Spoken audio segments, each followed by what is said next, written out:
Genesis chapter 26. Isaac deceives Abimelech. A severe famine now struck the land, as had happened before in Abraham's time. So Isaac moved to Gerar, where Abimelech, king of the Philistines, lived. The Lord appeared to Isaac and said, "Do not go down to Egypt, but do as I tell you. Live there as a foreigner in this land, and I will be with you and bless you.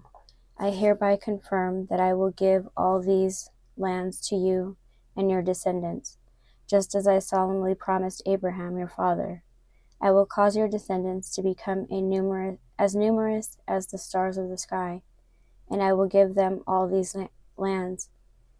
And through your descendants all the nations of the earth will be blessed. I will do this because Abraham listened to me and obeyed all my requirements, commands, decrees, and instructions." So Isaac stayed in Gerar. When the men who lived there asked Isaac about his wife, Rebekah, he said, "She is my sister." He was afraid to say, "She is my wife." He thought, "They will kill me to get her, because she is so beautiful." But some time later, Abimelech, king of the Philistines, looked out his window and saw Isaac caressing Rebekah. Immediately Abimelech called for Isaac and exclaimed, "She is obviously your wife. Why did you say she is my sister?" "Because I was afraid someone would kill me to get her from me," Isaac replied. "How could you do this to us?" Abimelech exclaimed. "One of my people might easily have taken your wife and slept with her, and you would have made us guilty of great sin." Then Abimelech issued a public proclamation, "Anyone who touches this man or his wife will be put to death." Conflict over water rights. When Isaac planted his crops that year, he harvested 100 times more grain than he planted, for the Lord blessed him. He became a very rich man, and his wealth continued to grow. He acquired so many flocks of sheep and goats, herds of cattle, and servants that the Philistines became jealous of him. So the Philistines filled up all of Isaac's well with dirt. These were the wells that had been dug by the servants of his father, Abraham.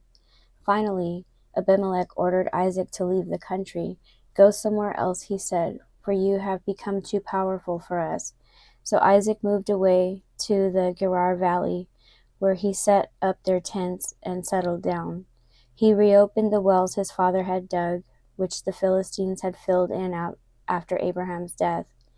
Isaac also restored the names Abraham had given them. Isaac's servants also dug in the Gerar Valley and discovered a well of fresh water. But then the shepherds from Gerar came and claimed the spring. "This is our water," they said, and they argued over it with Isaac's herdsmen. So Isaac named the well Esek, which means argument. Isaac's men then dug another well, but again there was a dispute over it. So Isaac named it Sitnah, which means hostility. Abandoning that one, Isaac moved on and dug another well. This time there was no dispute over it, so Isaac named the place Rehoboth, which means open space. For he said, "At last the Lord has created enough space for us to prosper in this land." From there Isaac moved to Beersheba, where the Lord appeared to him on the night of his arrival. "I am the God of your father Abraham," he said. "Do not be afraid, for I am with you and will bless you. I will multiply your descendants, and they will become a great nation. I will do this because of my promise to Abraham, my servant." Then Isaac built an altar there and worshipped the Lord. He set up his camp at that place, and his servants dug another well. Isaac's covenant with Abimelech. One day King Abimelech came from Gerar with his advisor, Ahuzath, and also Phicol, his army commander. "Why have you come here?" Isaac asked. "You obviously hate me, since you kicked me off your land." They replied, "We can plainly see that the Lord is with you, so we want to enter into a sworn treaty with you. Let's make a covenant. Swear that you will not harm us, just as we have never troubled you. We have always treated you well, and we sent you away from us in peace. And now look how the Lord has blessed you." So Isaac prepared a covenant feast to celebrate the treaty, and they ate and drank together. Early the next morning, they each took a solemn oath not to interfere with each other. Then Isaac sent them home again, and they left him in peace. That very day Isaac's servants came and told him about a new well they had dug. We've found water, they exclaimed. So Isaac named the well Sheba, which means oath.